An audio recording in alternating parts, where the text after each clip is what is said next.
Bert and I are here for Week 16 games against the spread.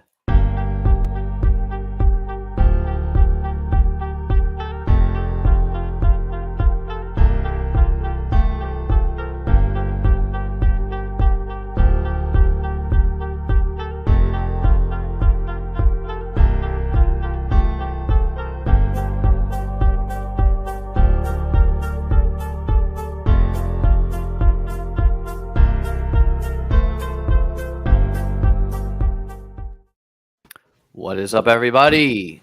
Liam Murphy here, back with Bert DeForest at Pop Warner GM. We're going to be picking the Week 16 NFL games against the spread.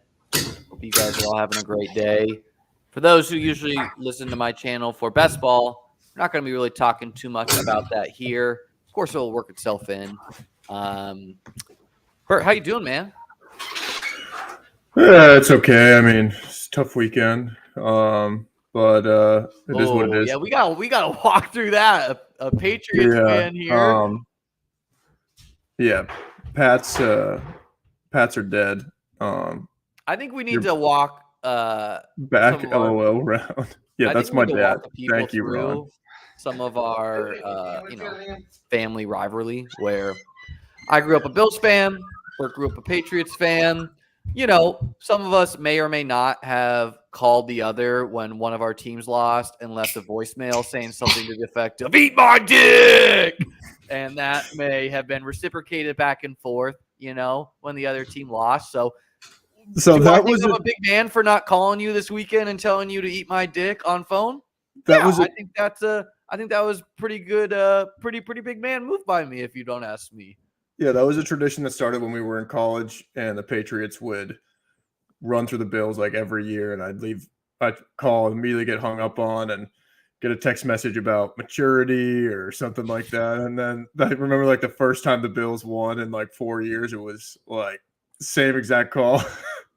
You know, foggy memories of exactly what happened where. I seem to remember you casted the first stone. Without question, I mean, the Bills didn't start beating the Patriots right now. Things regularly, are going up for the so Bills, it had to start somewhere. Yeah, no, it's all fun. It's all fun. You know, like that's what makes football fun. Is like you're one of the top persons I would invite to go to a Bills game with me, even though I know you're not into the Bills, just because I know you care about the NFL. Which, hey, we're true sickos for still caring about what uniform this team wore growing up, but I'll never quit it. And I'm gonna tweet this out later, but I sent this to Bert, moment of compassion from me. I sent him the song "Love Hurts, Love Stings," and I told him, hey, every year when the Bills are mathematically eliminated from winning the Super Bowl, so either knocked out of the playoffs or knocked out of making the playoffs, I throw on the song "Love Hurts." That's true. He's been doing that since he's like 17. And since like high school or something, or since college, I think I've been playing that. And I don't think I'm gonna play the song this year, man. I think the Bills are looking good. Had a great week 15 for best ball purposes. My teams ran hot, where optimism's at an all-time high.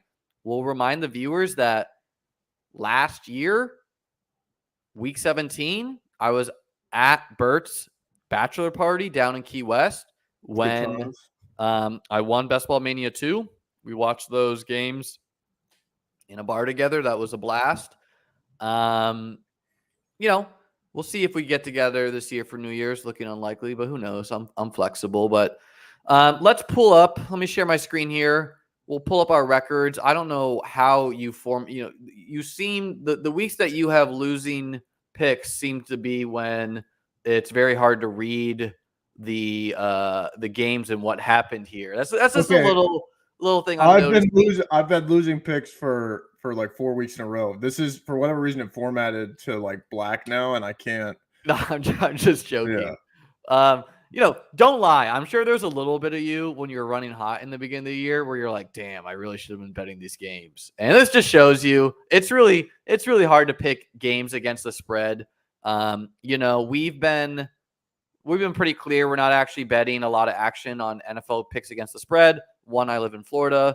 We're just doing this for entertainment and to talk through the games. It helps me in my DFS process and whatnot, just going through the games and what I think. And, so don't count me out. I started out like down, who knows, down 20.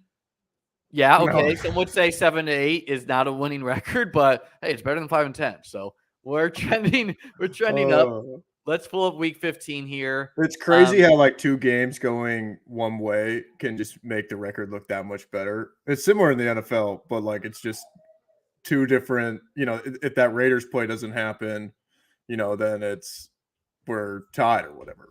Yeah, I mean, no, it is all like just a game, but that happened to me last week, right? Where like the Bills No, took 100%. safety, right? It is just fun. It's crazy how the difference between, like, I'm saying in the NFL in general too, like the difference between like a 5-8 team and 7 and 7-6 team is really not that different.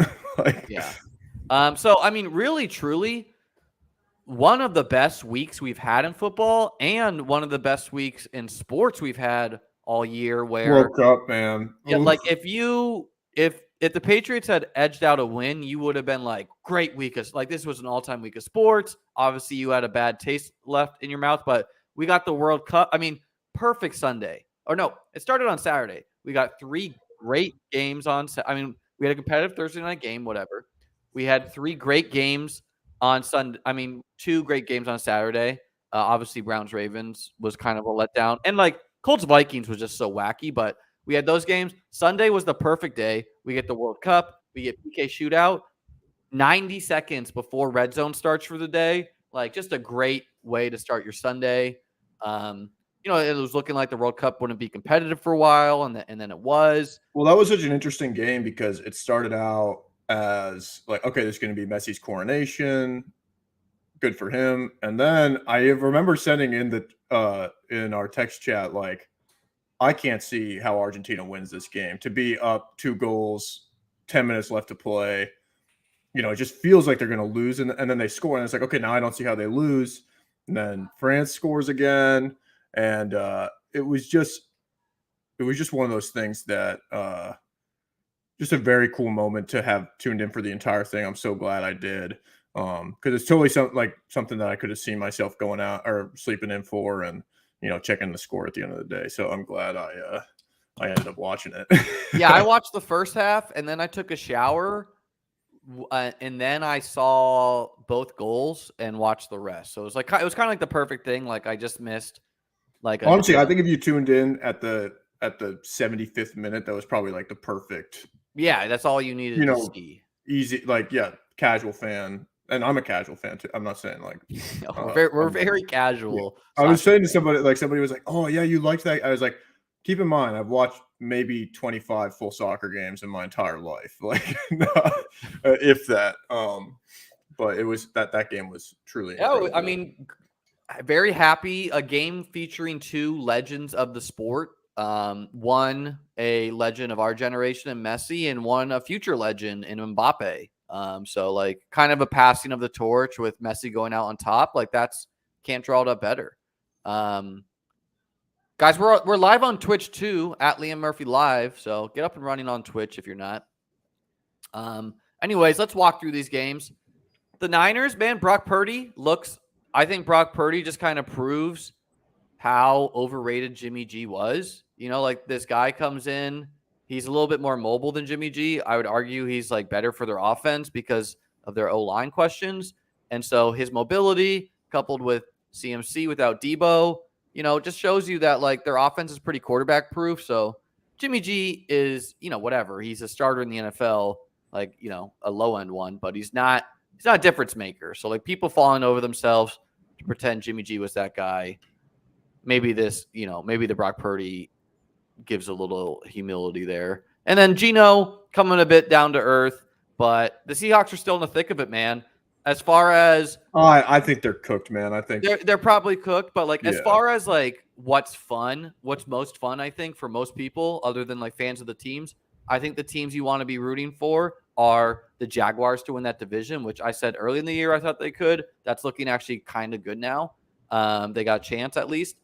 You want the Lions to make the playoffs over the Giants, over the Commanders, over the Seahawks, and you probably want the Chargers to make the playoffs over a Patriots, over a Jets, over a Raiders or something like that, So, yeah. I mean, no Debo, no Jimmy, no problem. I mean, that's the sign of a good team. That I mean, maybe they're getting ready to go on like one of those Eagles runs where it just seemed like everything went wrong for them at the end of the year, and then it all came together at the end for whatever reason. Well, I mean, they got Christian McCaffrey, who is like, if you had to choose some guys to make an offense quarterback proof, they have three of the best pieces for it. Where they have CMC, they have Debo, and the great thing is when Debo, even though Debo's going to be back in like 2 weeks, even without Debo, now you just ask George Kittle to block less, and George Kittle can still do like 90%, 95% of what Debo can do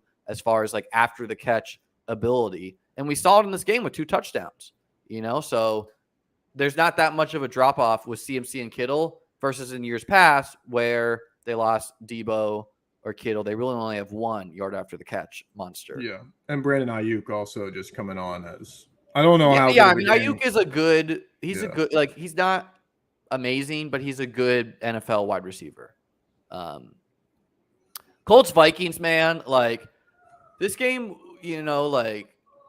was exciting, but it was such bad football. Like, I was watching this game with your brother Ben and my dad. Well, he was probably hammering the Vikings. Well, no, but like they're saying like, oh, what a crazy fun game, and I was like, really? It's overtime, and both you guys are on your phones. Like that just goes to show you, like, even though this game was insane, it was also like, okay, like this is, okay. So the Bills' record of the biggest comeback of all time fell down in this game, which, by the way, Frank Reich was the quarterback of the Bills when that happened. And then Frank Reich's successor, Jeff Saturday, is the guy who blows this game. I mean, Jeff Saturday probably, if there was any idea he would be the coach next year, this probably secures that won't happen. They lost Jonathan Taylor for the year. No reason to keep him active, but the Vikings are just one of the worst. Like, I think the Vikings have less odds than the 49ers to win it, than the Cowboys, than obviously the Eagles if Hurts is healthy. That like the Vikings are drawing so live to lose to the Patriots. Like they're just not that good a team. They're a team that's gotten real lucky with some bounces. They have amazing pieces. Justin Jefferson is amazing. KJ Osborne had a great game, but their defense is also just one of the worst in football. Like it's so bad that they've like totally changed their scheme starting this week. That they're so desperate that they're like, okay, what we're doing will not work in the playoffs. Let's just try something totally different. So I don't know. Maybe the scheme will help, but Vikings clearly pretenders. What if I told you that you would be leading combined 61-3 at one point in your career in 2 different games, and you'd be 0-2 in those games? I mean, poor Matt Ryan, man. Like, there's really, and this was not even really his fault because they got that lead. Not even, I mean, what did he even break 200 yards passing? I mean, well, yeah, they got the lead off of like a block punt touchdown. Yeah, exactly. And then there was like a pick 6 in their own red zone, or like on the 20-yard line. And then, so it's just like one of those games that he was in a situation where he's handed a 33-point lead and not able to protect it and ends up blowing it. And that will now be like, his career will be like, it was already 28-3, but now it's going to be 28-3. 33-0. Yeah. So unfair, man. But Ravens Browns, not a lot to say here. I mean, neither team looked that great. It was fun that this game snowed at least. I thought that was fun at least. Like it's legitimately, it brings joy to me to see snow on the field during football games. The guy that wanted the indoor stadium so bad loves the snow games. I'm in. Let's talk about this indoor stadium because I love snow games. So I think, yeah, I mean, I think every team should have an outdoor stadium. I used to think the Bills should build a dome because we're a team built to win through passing. But, having thought about it more now, I've come on the side that actually it's probably even a bigger home field advantage to not have a dome because we have one of the few quarterbacks that can pass in bad conditions. Like everyone likes to cite, oh, yeah, well, look what happened in that Patriots game where they only don't be so resort oriented. The Bills really didn't even try to pass until late in the game. And then that's more on McDermott than it was on Allen. I mean, and two, that game was so to like the nth degree of weather. It was ridiculous. It was like, and then B, like we almost won the game. So people are like, they cite that one data point as like, look what happened here. And they refuse to accept that a team maybe could be that's built through passing could benefit from snow. They're like, no, that introduces variance. It's like, look, I understand these obvious talking points. It's also possible that having one of the biggest quarterbacks in football with the biggest arm who can throw in wind when others can't. We've seen this in games like the Ravens game this year against Lamar. We've seen this in plenty of bad weather games. Tua, when the snow came down, didn't do so hot, but before the snow came down, was doing pretty good. Weather really wasn't that bad in the Bills-Dolphins one, but it's sort of interesting that they are having, and I don't think that a dome would necessarily change this, but they're having games moved to other cities and they're building a new stadium, and the NFL didn't like step in and say, all right, if we're moving games, like you're going to have to build a dome if you're going to build a new stadium. But I mean, I don't think that necessarily impacts, because I think they ended up moving that game because of fan safety and stuff like that. So hilarious that the refs were like telling them not to throw snowballs. So yeah, that came out like, I mean, my opinion at the time, I know some people got really uptight about this, is like, look, probably kind of like a lame move on the fans' part. But I don't know, man. I don't. As far as like player safety, there's a 0% chance a player could get hurt with a helmet on. Now, the guys that could get hurt that it isn't that cool about is like if someone's like, I don't know, stuffing rocks and snowballs, is like a cameraman could get blindsided, a ref, a guy holding the things. But like you're taunting the fans so that if it actually starts to snow, they're going to unleash the snow. And what they said, like apparently they were like trying to threaten the fans. Apparently that was just like posturing and they couldn't actually. Well, I was like, you couldn't prove that. You can't prove it's not a Patriots fan or a Dolphins fan doing it. Yeah. No, I mean, I don't. The Bills, the fans throw stuff on the field. We already, that's this was a G-rated like thing compared to what pretending that like what one high school kid did, throwing a dildo on the field a couple years ago. Okay, I mean it's a joke, buddy. But yeah, the snowballs were something that was not was just very funny to hear the refs being like, "You're gonna have to stop this, or there's a penalty coming," and you just there's a lot of crybabies on Twitter from the Dolphins side, and they all had and then when they would flash to the fans, you would just see them with stacks of snowballs next to them. What's going on, Robert? Thanks for tuning in, man. It was very, very funny. So great win by the Bills there. I said it was a difference between great and good, and when it snowed and the Bills needed it, Josh Allen did it on the ground, and we're going to see that come the playoff weeks. These big quarterbacks, they're a little bit more willing to take some risk when the games matter.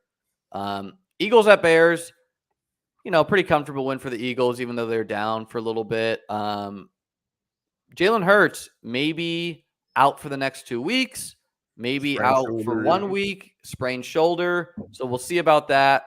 Gardner Minshew might get a start. The Eagles, many people are thinking they have no incentive to play him against the Cowboys. If you're going to, the Eagles only need to win one game to lock up the division and maybe don't even need to. Obviously the Cowboys are a little bit reeling here with some injuries. So we'll see what happens there. Lions at Jets. I'm happy the Lions gutted out this win. Really want them to make the playoffs. They're 7-7. Good for them. Steelers at Panthers. Nothing to say in that game. Chiefs at Texans. It's really not clear to me why Patrick Mahomes is second in MVP over Josh Allen, just unquestionably.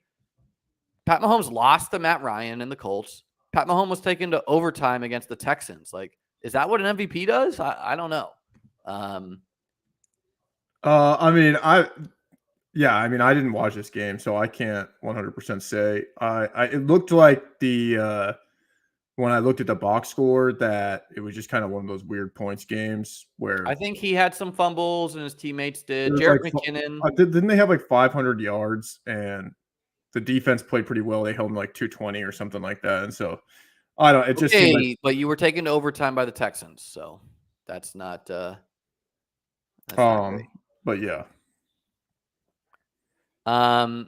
Anyways, and if the Chiefs lose a game, I don't know when MVP is voted on, but I still think it like. I mean, the award ceremony. Who cares if Hurts plays the other games? He's clearly the MVP over Mahomes. But anyways, and like the MVP, it seems like people are trying to make the MVP who wins with like what they perceive as the worst roster, or at least the worst. Well, that's like always that's the argument every year is who is the most valuable to their team. Like, what does their team look like without them? And yeah, but like that's ridiculous. Because like obviously, no, I agree. I mean, it's the Eagles, the Chiefs, and the Bills are all ass with their backups.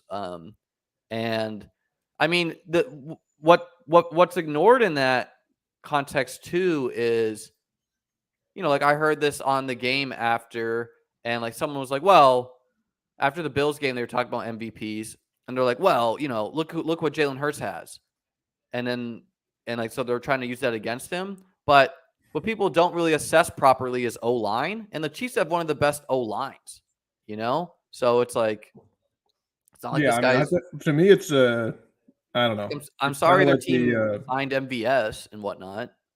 Yeah, to me, the MVP is kind of like the pornography versus art. You just know it when you see it. It's like to try and give me all these different things. Like to me, Pat Mahomes is an MVP caliber player.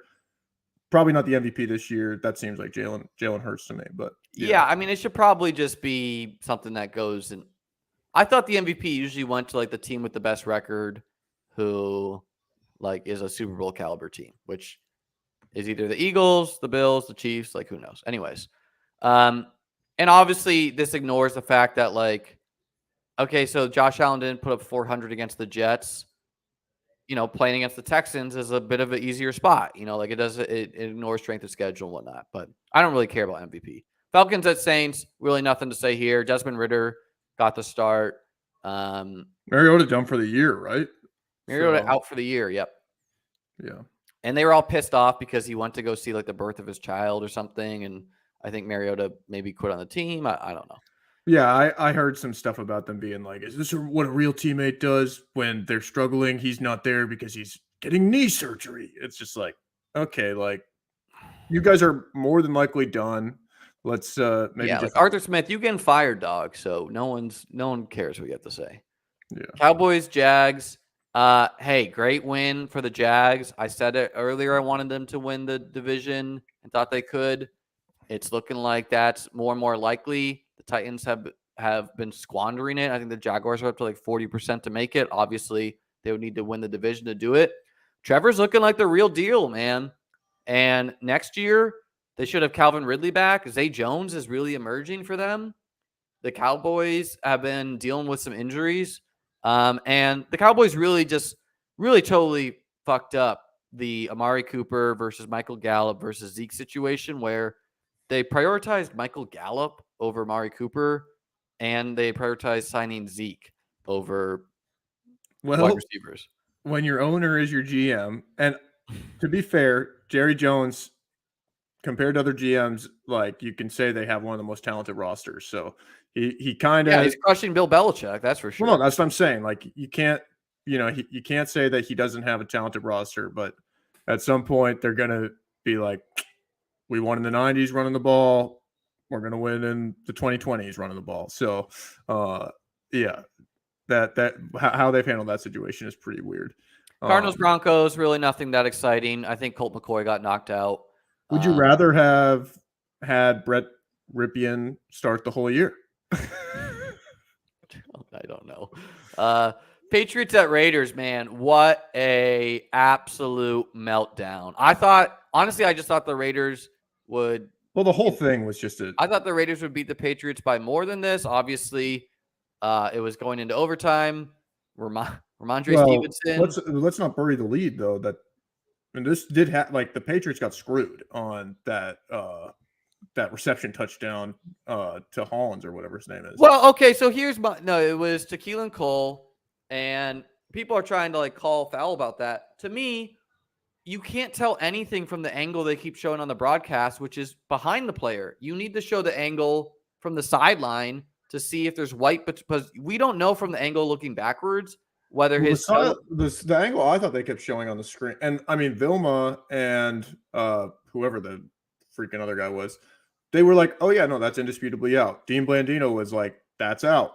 I didn't. What I Let's thought walk out was- and the touchdown. I mean, it was, and then here's why I thought it was debatable, because if that is the only angle they have, which is insane if true, that they don't have the angle from the sideline, but if that's the only angle you have, you really have no idea if his toes are not actually like if they're in the air, you know, like if the cleat is on the green and just like the other parts hovering over the white, that's not out because you're not touching the ground. You have no idea if that's occurring. Where from the other angle, you could see that. So from the he angle, was also wearing the from the angle they showed, I thought it was disputable, but that doesn't even matter. The Patriots again have showed that they no. I mean, are either not well coached or just like terrible execution. Where this is like like they did it to themselves in this spot.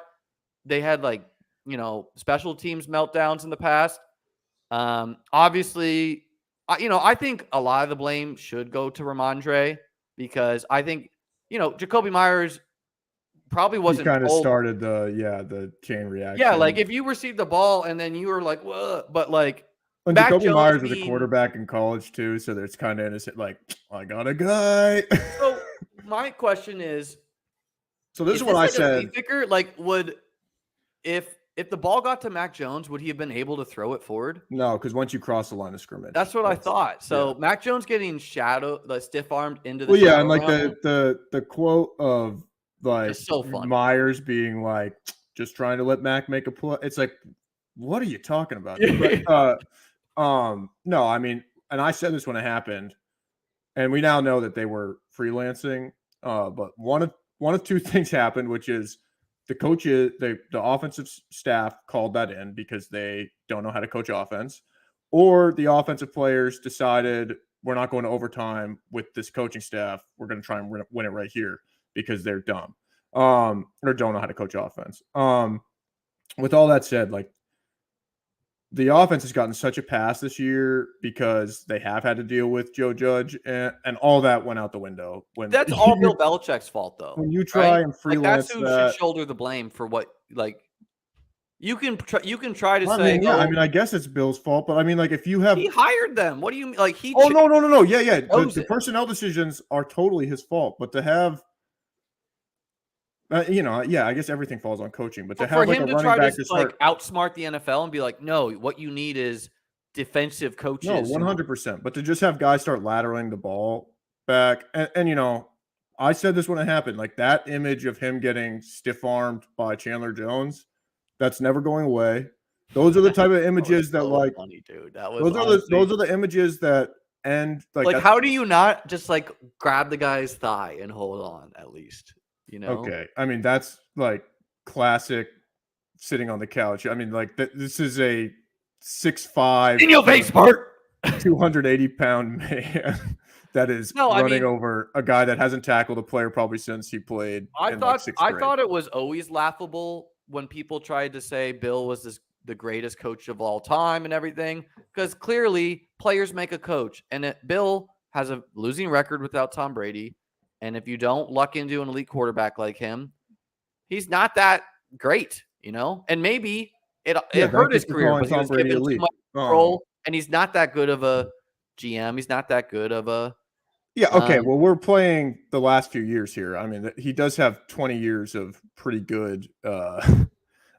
His even as a defensive coordinator, his record as being able to execute. I do think, but like, how do you think the coach of Pat Mahomes or like? I think Pat Mahomes with me as the coach walking in there would do fine. I think Josh Allen with me as the coach. You are overestimating your ability to. No, I think people overestimate how much coaches can do. Yeah, but I mean, I also think that Pat Mahomes has. They can do a lot of bad, that's for sure. Yeah, totally. But with Bill, it's like he was great in the 2000s as a GM and as a guy that understood. That's for sure, Mike, and especially defense. when you're the one planting orange trees and you're trying to make lemonade. I don't understand the reference. But what I'm saying is he has full control. He has full control. It's all on him. Yes, and that was all well and good. I think that it's the game is probably passing by at this point. I'm not What gonna a shock that a 70-year-old take dude away is not the from most exactly, hip but NFL guy. we're not disagreeing on that. But what we are saying is like, oh, I think it's laughable that Bill is considered one of the greatest of all time. I mean, to me, that is pretty indisputable at this point. But I think if you threw Vince Lombardi on a team this year like that, it's all about what era you coached and played in. And he's now coached through probably 4 different eras and is now, it's not working out for him anymore. People were trying to pretend or legitimately thought that he would just like chug off. Yeah, but those 10, aren't real fans, dude. Like, so many people legitimately thought that. You probably were amongst them. They're like, "Oh, no, we came in here and sat on the show in preseason for that draft that we did with Jake and Nate, and I was like, I do not want to watch this offense this year." I said that. I'm not talking about this year. I'm talking about when it initially happened. Like you're probably when they hired Matt Patricia initially as their offensive coordinator. I'm talking about when Brady left. Like, oh, we'll be fine. Blah blah blah. It's like no. And the thing is, I never felt that way. I felt that they let that relationship deteriorate to the point that it was, I always thought the combination of the two of them was what made that relationship special. That he was an outstanding defensive coach and he had a quarterback that was outstanding. Anyways, enough about the Patriots. They lost. They're done, probably. I will say, you can't really even assess Mac Jones because when you don't have any real wide receiver talent in today's NFL, how do you assess them? So no, but this is what I'm saying though, is let these things happen to a young quarterback. These are the moments that you can't take these back. This is a butt fumble. This is these are the things that end QB's careers in franchises.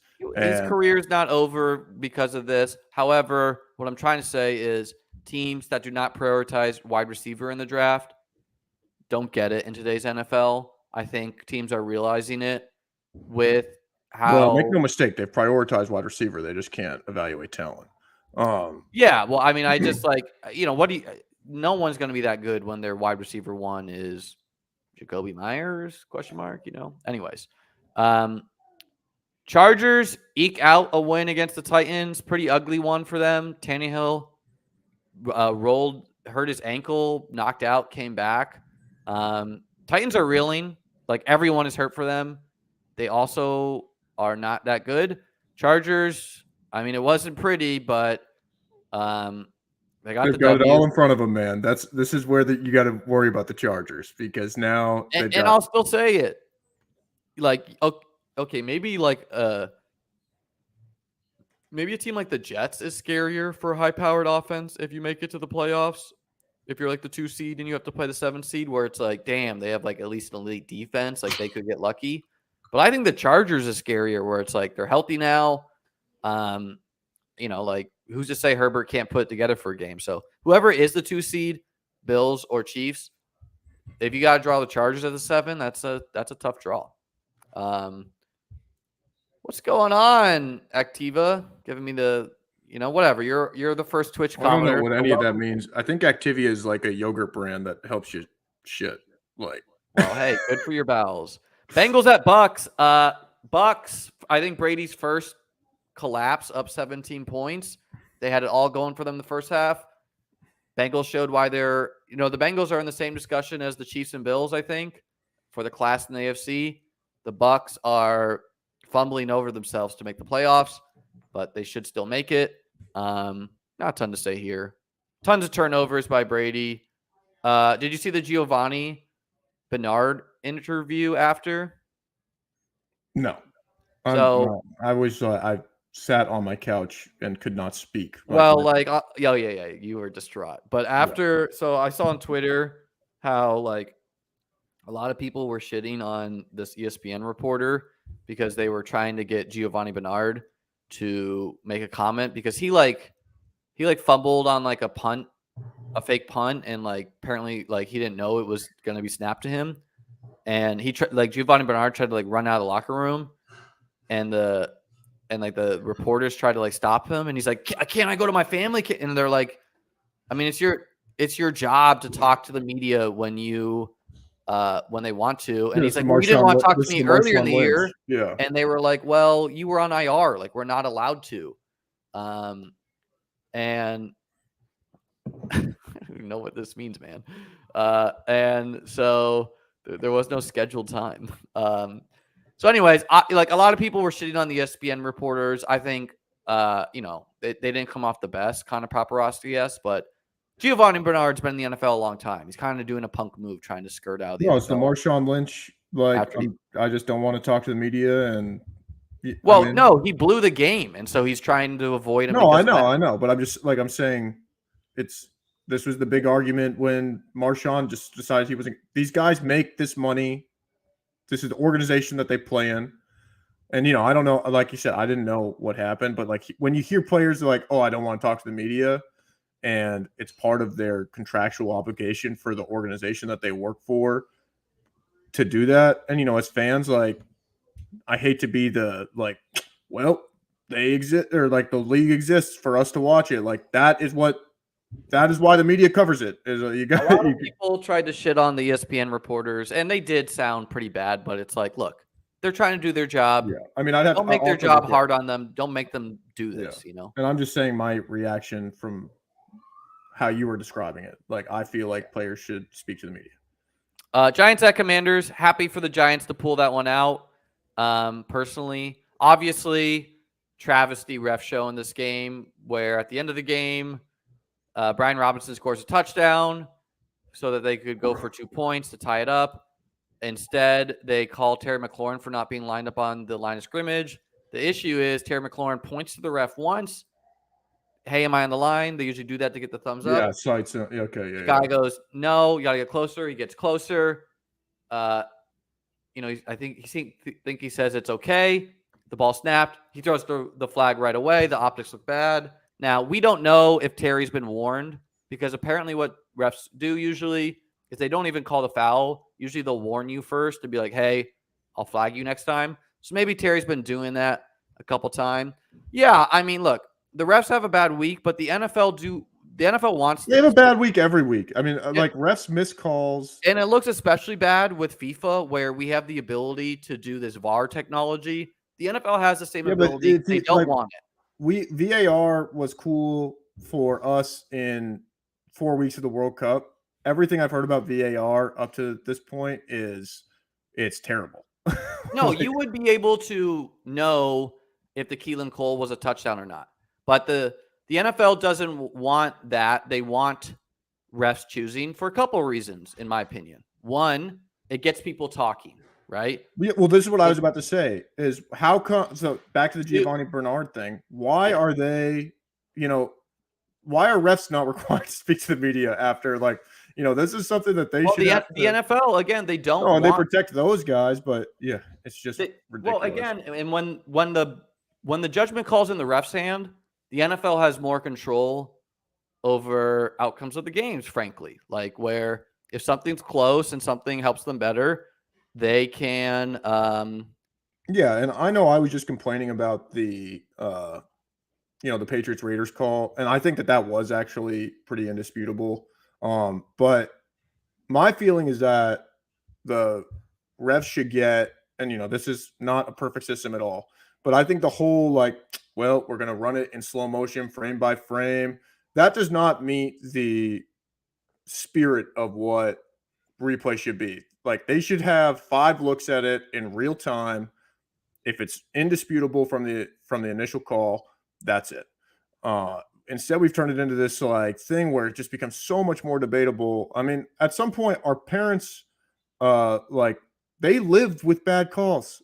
I mean, at some point. I mean, I don't know. I would like to have the technology, but again, the NFL doesn't want that. They want we're not going to go into refs too much here. the NFL wants to be able to, frankly, choose.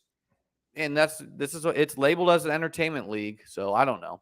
I'm not trying to say the league is rigged or anything crazy like that, but I think if there's a choice between, more Mike is passionate about the refs, and so are we. We appreciate that. Yeah. But yeah, I just think like at some point we got to go. We are getting worse than we are getting better in these more replay times.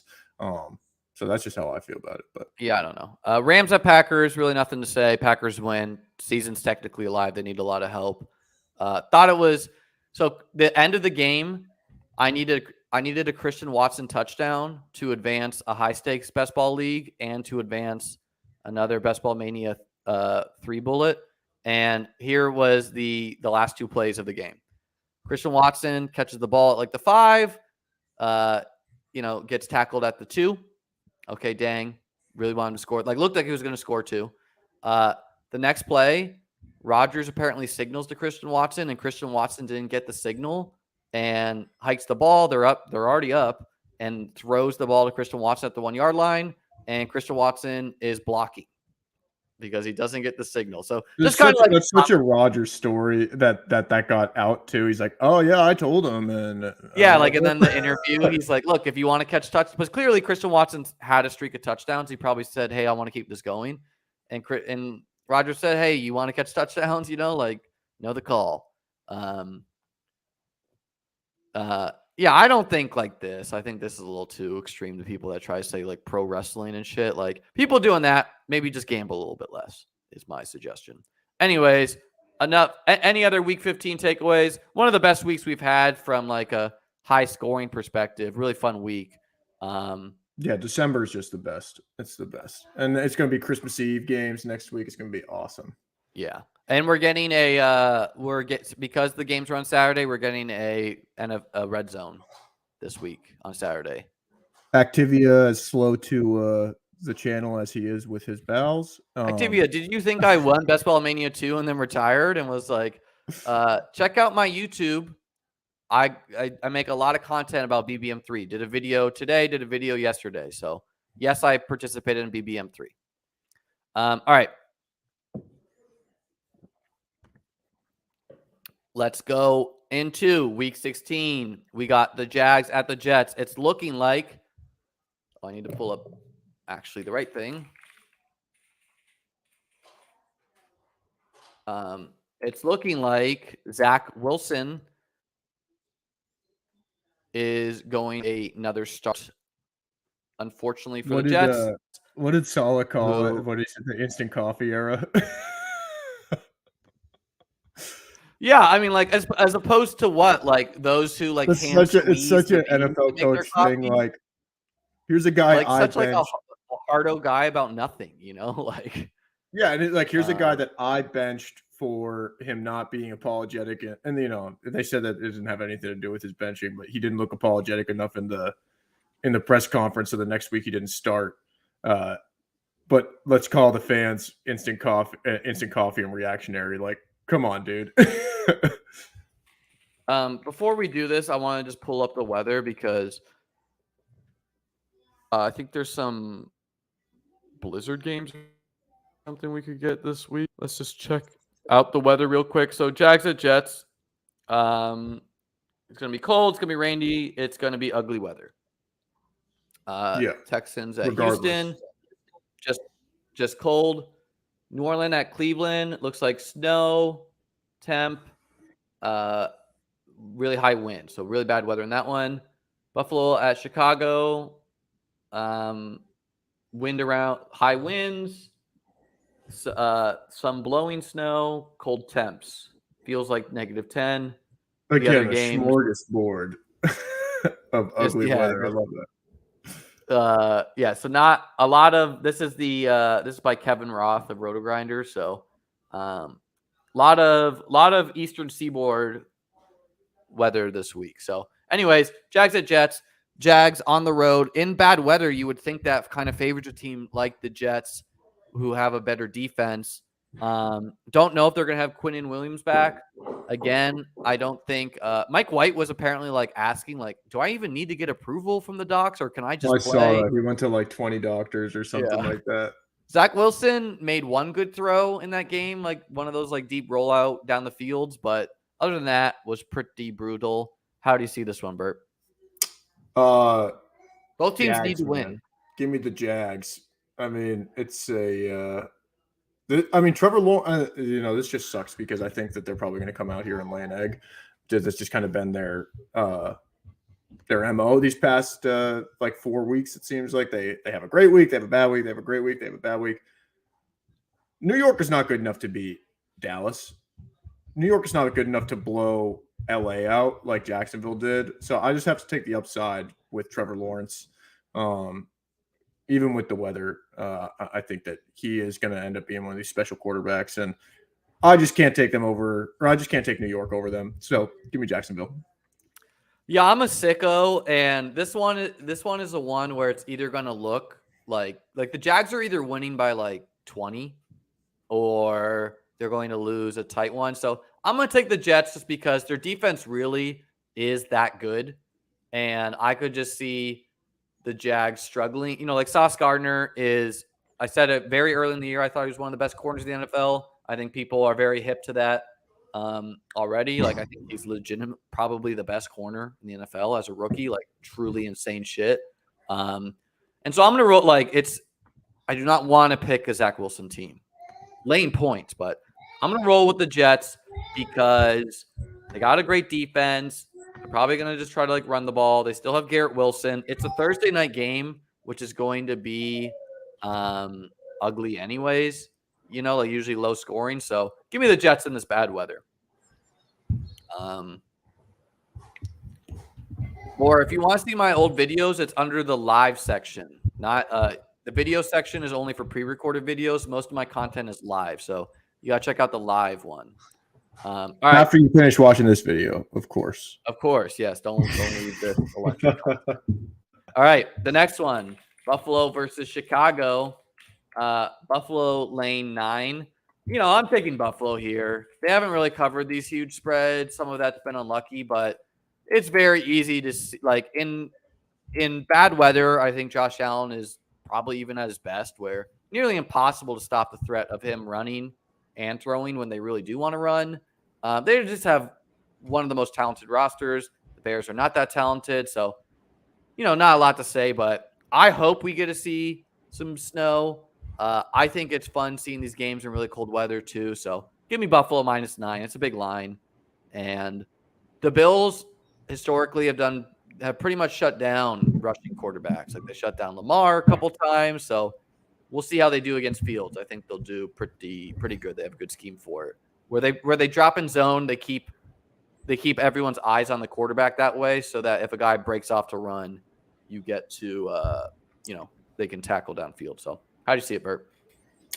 Same exact line the Eagles came in with, and they didn't cover. So Chicago is defending their coverage, I think. So give me Chicago here. I don't think they win a game for the rest of the year. They probably have some imperative to not do it, but let's Chicago. Chicago? Yeah. All right. Lions and that smorgasbord of weather. Lions at Panthers, probably one of a game not too impacted by weather, you would think, in Carolina. Detroit -3 on the road. Big game for the Lions. And the Panthers have actually been playing good football, at least with their run game. Like, I think they lost to the Steelers last week. Pretty ugly, but, how do you see this one, Bert?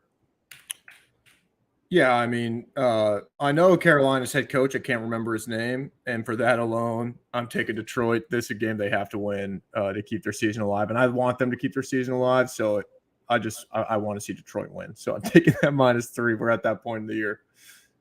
Yeah, I mean, Fields has come out and said he wants to even do this, like hit the 1,000 yards rushing or whatever it is. And he's like average like 70 a game. Just saying, if you're trying to do that against Buffalo, There's some guys I don't want to be tackled by from the NFL. Tremaine Edmonds, the Bills' big linebacker, and Jordan Poyer are probably going to try to blow him up if he repeatedly does that.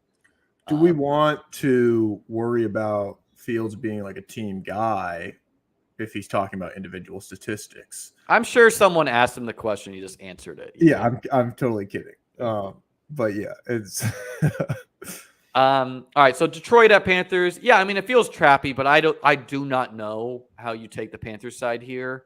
Like, doesn't make any sense why Detroit's only lane 3. They've like shut down the run game recently too. Like every running back has failed against them. They're playing great O.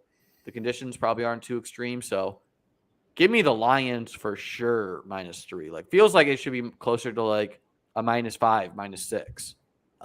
They just, it's just the Lions. That's why it's not. All right. Seahawks +9.5 versus the Chiefs. This is a big line, and I'm going to take the Seattle side where Seattle, they've not, they've been a little bit reeling here, but 9.5 is a big line. Chiefs have not exactly been playing their best football recently. Went into overtime against the Texans. I think if the Seahawks can get Ken Walker going, which he should be a week healthier now, so he should be back to like full. DK Metcalf can do enough. Tyler Lockett can do enough. The Chiefs defense is not great, so I would like Seattle +9.5, where they're not that bad of a team that they should be laying 9.5 to, a good Kansas City. But how do you see it, Bert? Hawks are dead, man. I mean, they're cooked. Chiefs are still in the midst of trying to at least compete for that 1 seed. So it screwed me last week, but I don't know. KC is due for one of these big games here, and I just like them here -9.5. Yeah, I feel it should be closer to like a 7.5 or something. But yeah, it's a big line, and like are the Seahawks in the same discussion as the Bears? Now it is a home game versus an away game, but yeah, but the Bears have played people close. It seems like I mean the Hawks have too, I guess, but it just seems like their defense is terrible. So that's the thing is like it's very easy to see Mahomes going for like 400 yards and like 4 touchdowns. But if the Seahawks can move the ball on offense, they won't get that opportunity. So we'll see. Bengals -3.5 versus the Patriots. Kind of a surprising line. How do you see it, Bert? So let me tell you a story about myself in 2014. The Patriots went into Kansas City. They lost like 42-10. Brady gets benched. The next day I come out and I say to a buddy who is like giving me a ton of crap, I'm like, they will finish 11-5 and better. They'll be in the AFC Championship. And they went on. They finished, I think, 12-4, won the Super, or maybe 13-3, won the Super Bowl that year. And that started with Bill saying, "We're on to Cincinnati. We're on to Cincinnati. We're on to Cincinnati." What happened on Sunday night? I sat on my couch. It's so funny that they are playing paralysis, rigor mortis level. Like my family is trying to talk to me. Like I could not respond. All I could do is like type text back to you guys. Like I could not physically speak. The Pats are dead. They have a terrible offensive scheme. Was your wife start the whole thing over? Consider cutting Mac Jones. I mean, that's not going away. Hammer Cincinnati -3.5, who is coming on this year. I mean, I love the Pats and will for the rest of my life. They are losing this game, and they're probably losing it by a lot. So give me -3.5. Yeah, I don't really know how this line isn't bigger. Damian Harris practice, but I'm, of course, taking Bengals -3.5 where, yeah, okay, I like Ramondre's chance to have a good game against the Bengals, but they have a good D. They have a great O. T. Higgins should be a week healthier. Give me the Bengals for sure -3.5. Like, feels like it should be closer to 5.5, 6 type game. Feels, I agree with Activia. Feels similar to like the Lions one where it's like, what is the line? All right. Giants +3.5 versus the Vikings. This is a tough one because you got the Giants who are in a must win, and Saquon looks so good, man. Like My takeaway from that Commanders game is he looked very, very good. And the Vikings, on the other hand, feel like they're in a different class than the Giants, but at the same time, like no one's getting more out of less than Brian Dable right now. And they're experimenting with their defensive schemes, and they've gotten very lucky. I'm just going to side with Saquon and the Giants. It feels bad. Feels a little bad, but, kind of feels like a similar spot here. But give me the Giants plus 3.5. Like, if Kirk turns it over, the Giants should be able to score. Like, they don't have much talent, but and they've had back, like, Saquon's looking better is also coinciding with them getting back a bunch of O-line pieces. So, taking the Giants plus 3.5. Another spot where, like, let me frame the question like I did earlier in this year, and you answered incorrectly that time when it was Carolina versus Denver. Who would you take in a game, New York or Indianapolis? New York. 100%. And Indianapolis was up 33-0 on this team. So give me New York. That's not really how football works. No, but if you allow that to happen, like this is a team that is at least going to cover a 4.5 or a 3.5 point line. So yeah, give me New York. Yeah, I mean the only thing that's like, if that game doesn't happen last week and instead the Vikings just win, this line's probably closer to like a -6.5, which is why somewhat like some part of me didn't want me to take it, because it's like clearly this line is impacted by recent games, which is one game that's incredibly chaotic. At the same time, it's like, and everyone is saying the same thing as me. It's like, well, the Vikings are not real. They have a bad point differential, but fuck it, man. Saquon and the Giants, we're rolling. All right. Texans only laying 5 on the road to the Titans. How do you see it, Bert? I mean, I would just be shocked if Vrabel comes in here with this gotta have a game and does not really make sure that they get into the playoffs here. I mean, this is where he's made his money in the past few years, just making sure that they get these types of games. So yeah, I got to take Tennessee -5 here. You know, my Jeff Driscoll team is still alive in Best Ball Mania 3. You're welcome. They are still, thank you. They are still running a 2-quarterback system there. Tannehill is banged up. I think it's potentially we see Malik Willis some.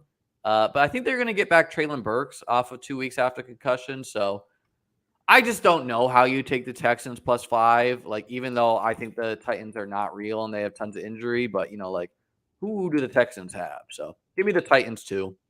Just, we're talking about an NFL team that runs a 2-quarterback system. It's hard to take that's team. Done well. Like, I'm just like, when you say here's the line that's +5, just so you know, they're playing 2 quarterbacks throughout the game, and it has nothing to do with injury or anything like that. You hammer the other team when you hear that. I'm sorry. Honestly, I kind of like it. Like, no. It's not. I wish not a more service academy. It's not a college team. It's not somebody like, oh, this is a running quarterback. Like, do we think it's just coincidence they played Cowboys and Chiefs tough, or do we think that Jeff Driscoll actually is making kind of an impact and like a headache for defenses to deal with? I don't know, man. I mean, Lovie Smith he's taken a team to a Super Bowl. I mean, but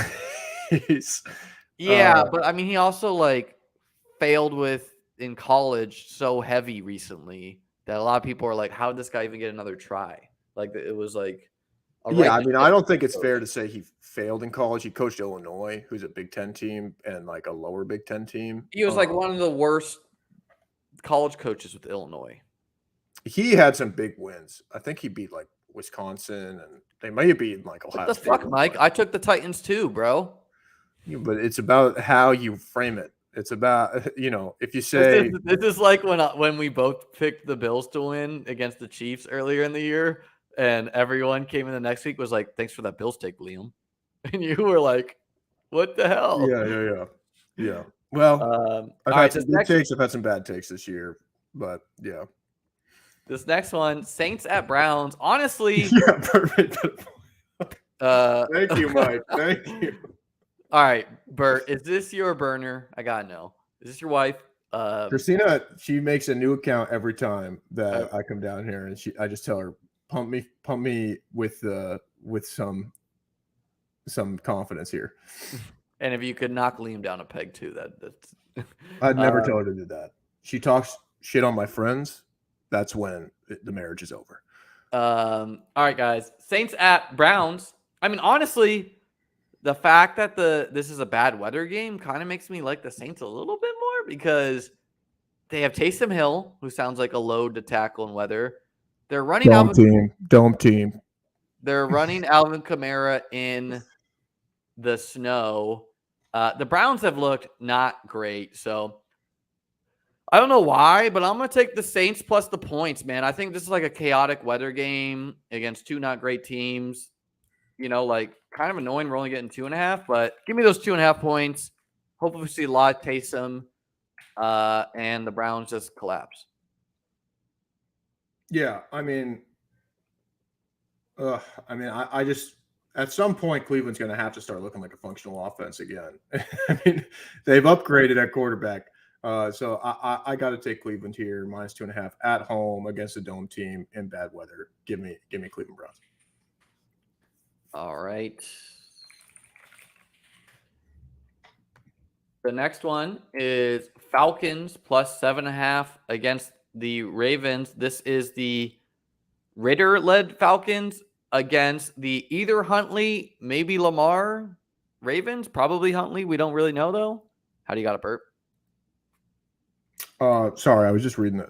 Under 32 is a atrociously low line for the NFL. I mean, look at the totals this week. There's a ton of games sub. But even with it being Cleveland, New Orleans, I would still take the over in that. And I am a over connoisseur, so I'm the wrong guy to ask about over unders. I maybe have bet one under. I would take an over on 32 just because it's like, how often do you see a 32? Yeah, I mean that's like the Army Navy over under like that, and these are two NFL teams, so I would take over 32. Sorry, but yeah, in this game, I think Atlanta just doesn't look functional. Do we know that Tyler Huntley is for sure playing? Said that for the breakdown, but no, it's either Huntley or Lamar. We don't really know at this point. Lamar did not practice today. I'm assuming the Vegas knows something we don't for it to be -7.5, even with Atlanta being reeling like they are. I think Lamar's probably coming back and probably playing pretty well in this game. So give me Baltimore. Yeah, this is a tough one. Because on one hand, I don't want to put a single dollar on a Ritter-led offense. He's not functional, dude. They played the Saints tough, like at least in the box score. I can't say I watched a ton of that game. Cordell Patterson's still out there, but give me Baltimore too. It's just like maybe you get Lamar, and then this line should be bigger. And the Ravens need to win. They got J.K. Dobbins back. They're a little bit – this is like a bit of a get-right spot if they can get it. And what the Falcons do well is, like, run the football and, not as easy to run on the Ravens. But because you have two teams that might run the football so much, that's the only thing that can keep this game kind of close, where it's like it's kind of hard to pull away if you're just running and the other team is not totally inept. But Falcons are looking like they're totally inept. The next one is Commanders at the Niners. Give me the Niners -7 for sure. Like, I don't know how you bet on these Commanders who just lost to the Giants. They have just enough to be okay. Maybe they get Chase Young back. You would hope to see Chase Young play at least one game this year. He's probably back very soon, but Brock Purdy looks fine. CMC is still alive. George Kittle is still alive. It's going to be tough for the Commanders to do anything against this defense, even though they do run the ball well. But yeah, give me the Niners -7. Yeah, I mean, I look at this game and I see San Francisco, who I say Brock Purdy, he's due for a pumpkin game, turn him back into a pumpkin. And then you look at the opponent, and guess who else is due for turning into a pumpkin, and probably already has, and that's Taylor Heineke. So give me San Francisco -7 here, maybe a defensive touchdown to get some special team stuff. They're just a better team. And yeah, give me San Francisco. Okay, this next one saw huge line movement yesterday. I believe this open Eagles -2.5, then quickly went down to Cowboys -5.5 or something, and now is at Cowboys -4.5. As of today, I think we lost Burt, by the way. As of today, the Jalen Hurts practiced today, but that is really only because Burt is back. That's really Sorry. only because Gardner Minshew, the backup, went to Mike Leach's funeral. Rest in peace to him. And the Eagles didn't actually practice. They just did a walkthrough. So I think it's doubtful Hurts plays this week. If he does play, I doubt he runs the ball that much. And so, on the other hand, the Cowboys are not that healthy, and the Eagles still have a very legit D and run game. So it's not like they're a terrible game. So, Bert, how do you got it? Cowboys -4.5 at home. You there? Yes. Are you hearing me? Sorry. Yeah, I was wondering about that Minshew thing, knowing that he had played for him at Wazoo. And yeah, I figured that he had probably gone to the funeral. But yeah, he gave the eulogy today, I believe. It's hard to believe that Dallas will not split with the Eagles. They are like kind of the powerhouses of the NFC this year. So I like Dallas to cover here with Dak versus Minshew. So give me Dallas -4.5. Yeah, and again, we don't know 100% it's Dak versus Minshew. So I'm going to take the Eagles +4.5, where even if it is Minshew can definitely, you hit A.J. Brown on a 7-yard slant. A.J. Brown can shove off a corner, say, "Get off me, little boy."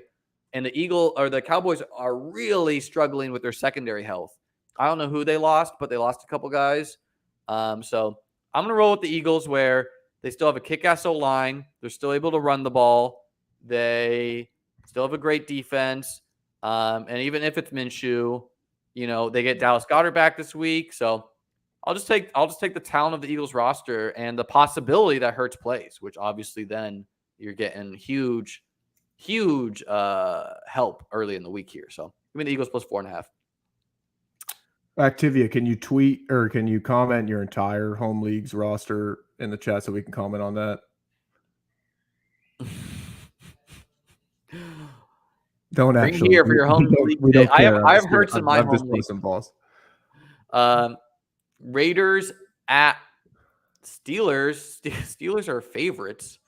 Kenny Pickett is going to play this week, but the Raiders are not great. The Steelers are not great, but I guess I'm just gonna bet on the team that has better fantasy football players and give me the Raiders, where Devontae Adams can do it, Josh Jacobs can do it. If there's a team that piles on a lot of points, I like it to be the Raiders. So give me the Raiders +3. They have a terrible coach. Derek Carr might not even be there next week. I think someone posted. They have a terrible head coach, but he's a good offensive coordinator. Yeah. Someone posted a video on Twitter, which I don't know if it was real or not, but I think it was Josh McDaniels saying to Mac Jones that they're going to trade for him next year or something. I don't even know. Yeah. But how do you see it, Bert? I got Raiders +3. Yeah, I mean, we saw what the Raiders did last week. I mean, I'd be surprised if they're not the most unbeatable team in the league. No, I mean, I just have had Pittsburgh as a bottom 5 team. Las Vegas probably falls in there as well, but they do at least have a starting quarterback that is not a rookie. So give me Las Vegas +3, also coming off that kind of crazy game this week. Yeah. Last game, Green Bay at Dolphins. I had thought the Packers would not have A.J. Dillon this week because he got concussed, but I guess he's already approved through protocol, which is very unusual that we've seen a player taken out of a game, ruled out for concussion. No one has played the next week so far, but A.J. Dillon, not even Russell Wilson with his concussion water. Yeah, I bet maybe A.J. Dillon actually wasn't concussed. Who knows? But great spot for Aaron Jones if this is true. And it got fucking Christmas Eve. Oh, wait, I lied. There's more games on Sunday. Yes. And Monday, yes. Okay. Christmas Day and Christmas Eve. The But Christmas most of them are on Christmas night Eve. game is Raiders at Steelers. That's like a Cole for Christmas type game. All right, Bert. That's a good name for that. Packers at Dolphins. How do you got it? I mean, it just feels like the Dolphins have lost a lot of games that they either were leading towards the end and are not. I mean, if you just look at, I just pulled it up. So they lost to the Niners, got blown out by them. They lost to the Chargers by a touchdown, which is a game they really should have won.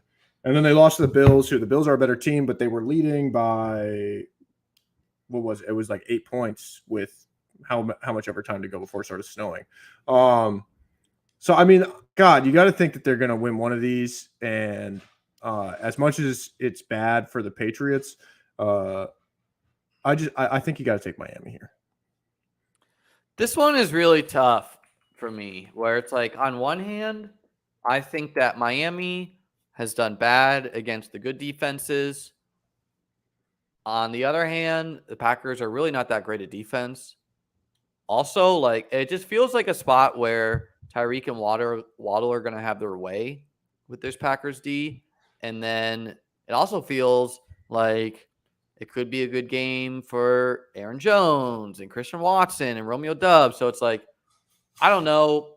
It has a high over-under, and I kind of like it to go that way. But part of me wants to take the Packers. Part of me thinks the Dolphins rout them. I guess I'm taking... This is probably Give me the Packers because I need those pieces in fantasy football more than I need the Dolphins pieces. So it's a pure gut. Hey, need these guys more than those guys. But honestly, it would not shock me if the Dolphins win by like 20. And did you see Tyreek like tweet after the game like, that is the worst you'll ever see me play, Dolphin Nation? Like, oh, the Tim Tebow, like, that loss is on me. Yeah. Dude had like 9 catches, 60 yards, and like a touchdown. Like, he did fine. I wonder if he took the ping pong table down. This is a very tough spot to pick. All right, Denver -2.5 at the Rams. Let's make this one quick. I mean, give me LA, dude. Or I'm sorry, you were first on this one, but yeah. No, I thought it was you too. That's why I paused. Yeah, I'll take the Denver side. You got the LA side. Like, I'm just gonna roll when the teams are both so bad. I usually try to roll with the better defense, and that's the Broncos. But yeah, I mean, I would say roll with the better defense as well. Oh God, no, Russell Wilson.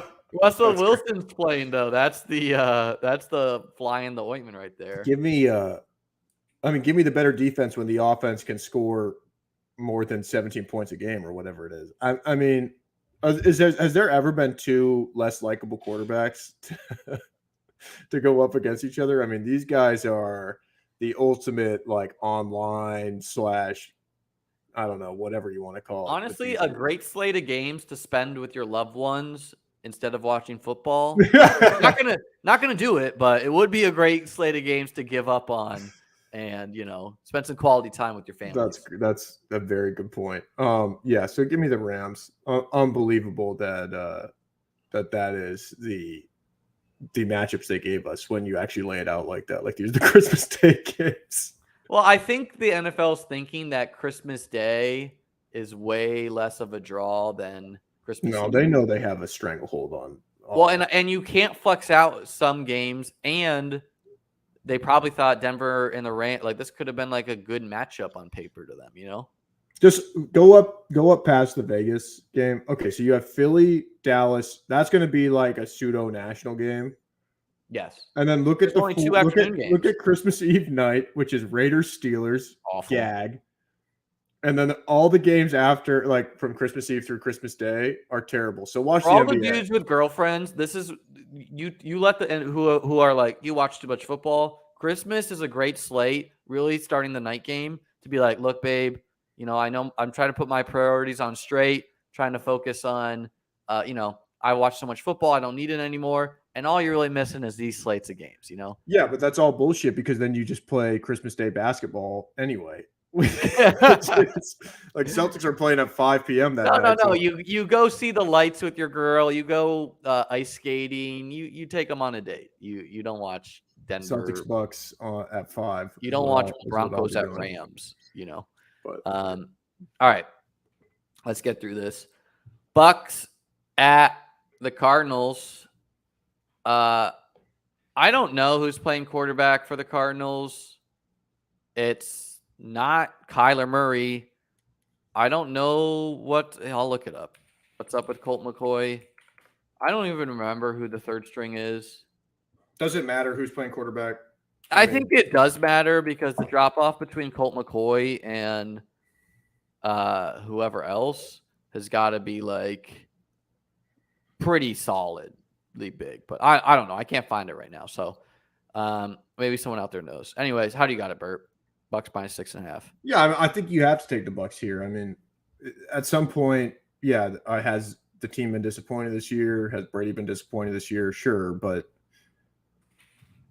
I mean, if he loses this game in whatever fashion, especially if Colt McCoy doesn't start, then I mean, we're really talking about the end here. And from everything we've heard, is that he's trying to move on to a next team next year. So I think you got to take him here. You think he's gonna be with the Niners? That doesn't make any sense, though.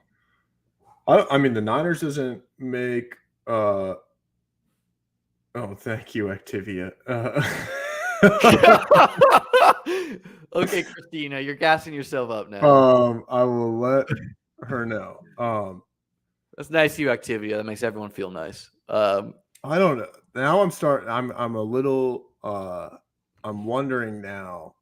No, because he's talking way too much about football. But we had these Activia yogurts in my house for years.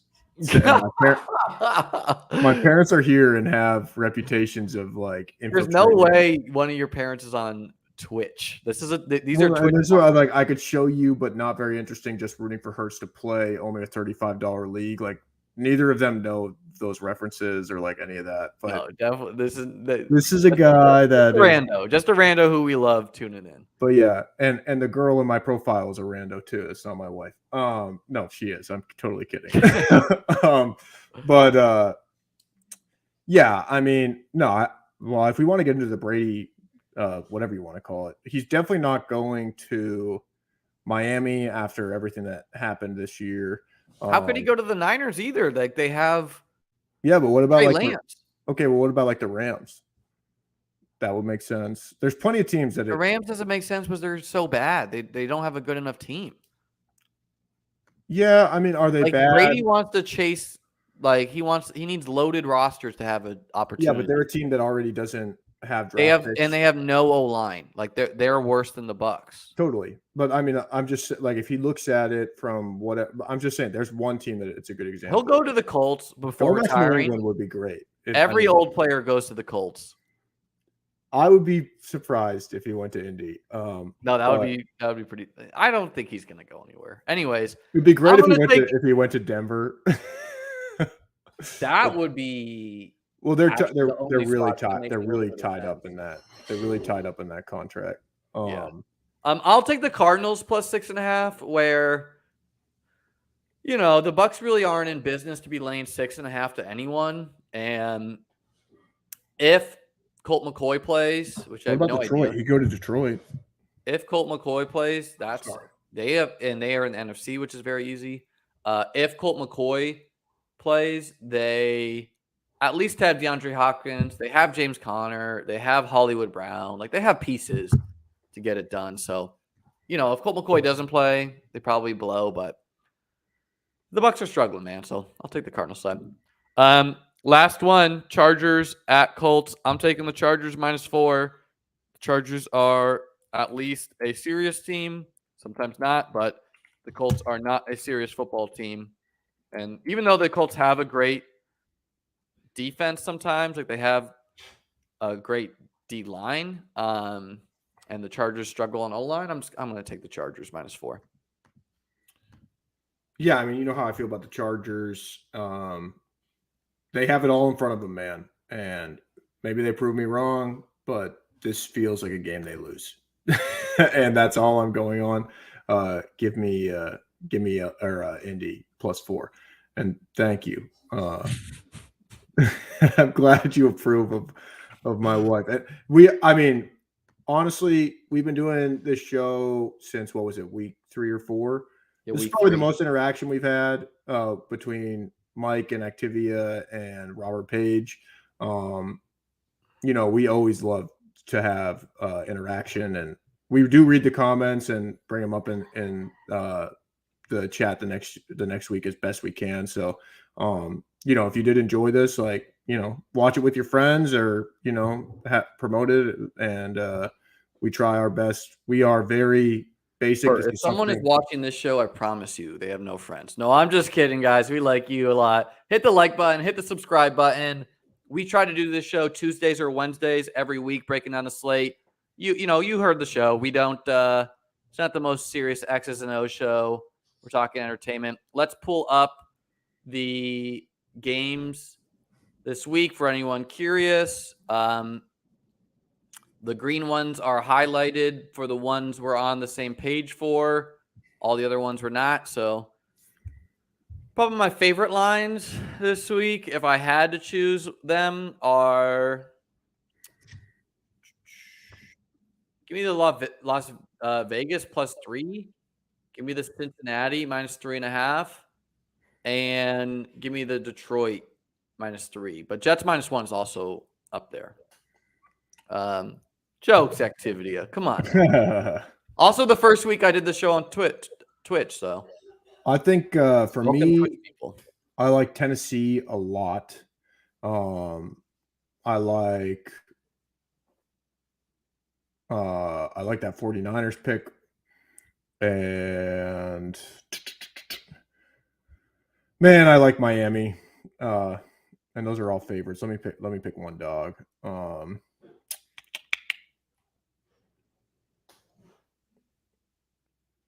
Let me see. I guess, well, Jacksonville's not really a dog. Let's pick them. Man, I guess I like. Oh God, You didn't pick that many dogs. You gotta choose like the Giants, or I guess I like the Giants, or are you gonna choose the Bears? It doesn't like does. I mean, that's a big lot. I mean, I don't think the Bears are terrible spot for them to be within a touchdown. I have doubt you're that confident about it, but who knows? Yeah, no, I mean, I'm telling you, I'm not. It's just, but yeah, it's a good week. We are in the playoffs of our 4-man league, which is something we started this year. Last year we had a few people in it, and started the day before the NFL season started, by the way. Which was like a big thing that it was going to be impossible to do a draft with 4 people. It took maybe 10 minutes. But yeah, we're doing there's no prize for the winner, but the loser has to display Dan Bilzerian's autobiography on their coffee table. And I kind of see some spots on your shelf that it would look really good, Liam. And he's down to me and Danny B go way back, man. He's down by 40 to me, and yeah, it's not.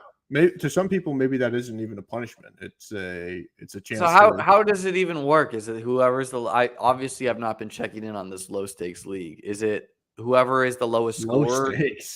Lowest score over the 2 weeks, or is it whoever loses this week, whoever wins between me and you, and then whoever wins between Jake and Nate will play in the final, and whoever loses those 2 games will play for the book in week 18 or week 17? Yeah, it's week 17 and 18. So there's buys and everything. Really not well planned at all. And you're down by 40 to me right now. And Nate is losing to Jake. And Nate is very much, I don't think he's talked to his wife about it, that he might. Yeah, no, Nate is nervous. He's like, he said multiple times, he's like, if I end up with this book, I don't know what I'm going to do. Yeah, Nate's like, I really can't win the book, guys. So it's very clear that Nate did not run this by his wife, and that will be a hilarious combo. But if you, and I promise you, I will stop in on that house if Nate wins that book. There's going to be like full pictures. We'll make, if that happens, Nate doesn't have social media, we will make his wife post it on her story or something like I that. think you should have to make a calendar with the book in future years, like every Well, month. yeah, like that's I think this is going to be a good thing. It's going to travel with the loser of, we'll try and add people to the league, but it will travel with the loser forever. And like maybe 1 year you're in Vegas and you're able to get a sign by him or something like that. Like it's or maybe you add like a little thing in there every year. But I think if you lose to me this week, next week we got to spend some time clearing out a space for what could potentially be the spot for that book. No, I'll be Nate. I'm not worried about it. No, I'm just saying, but like, let's start prepping it. Like, let's get, for content. We'll get a little space picked out for you. Obviously, in this league, I did the draft, and then there's no every team makes the playoffs, so I did not set a roster all year. There were some grumblings about that. I did like 4 picks of the draft and threw it on auto. In my league that I'm the commissioner with all my college buds, if you are the lowest scoring person that week, you have to send a video shotgunning a beer and then reviewing the matchups that week. And my one friend has won it like 3 or 4 times and has made such a hilarious, depressing storyline where he, like at the beginning he was like upstart, and then he's like, "Hey guys, like my girlfriend is he's like Laura left me, and then the next one he's like in the dark and like he pretends that the bank bangs on his door and he's like this house is under foreclosure." And then the most recent one, he's in his attic and he's pretending that he is like hiding out in his house, and it's just honestly hilarious. Like I like continuing on a dark storyline. The last one would just be him like hanging from like oh no whatever. Yeah. But anyways, guys, that's enough for us this week. Week 16 football. For those looking for best ball content, I will be back tomorrow with Dan Zach, the WSOP Player of the Year, high stakes poker professional, to talk all things best ball at 2:30 p.m. Eastern. Have a great G-Man night. Versus Robbie. He actually played. Dan Zach used to play on Hustler Live Casino where the Robbie Jade Lewis thing occurred. Oh, nice. Yeah. He was like he was a regular there. Laugh out loud story, but yeah. Yeah. I doubt he'll talk about it, because Dan's like a very respectful guy and everything, blah, blah, blah. All right. Peace out, guys.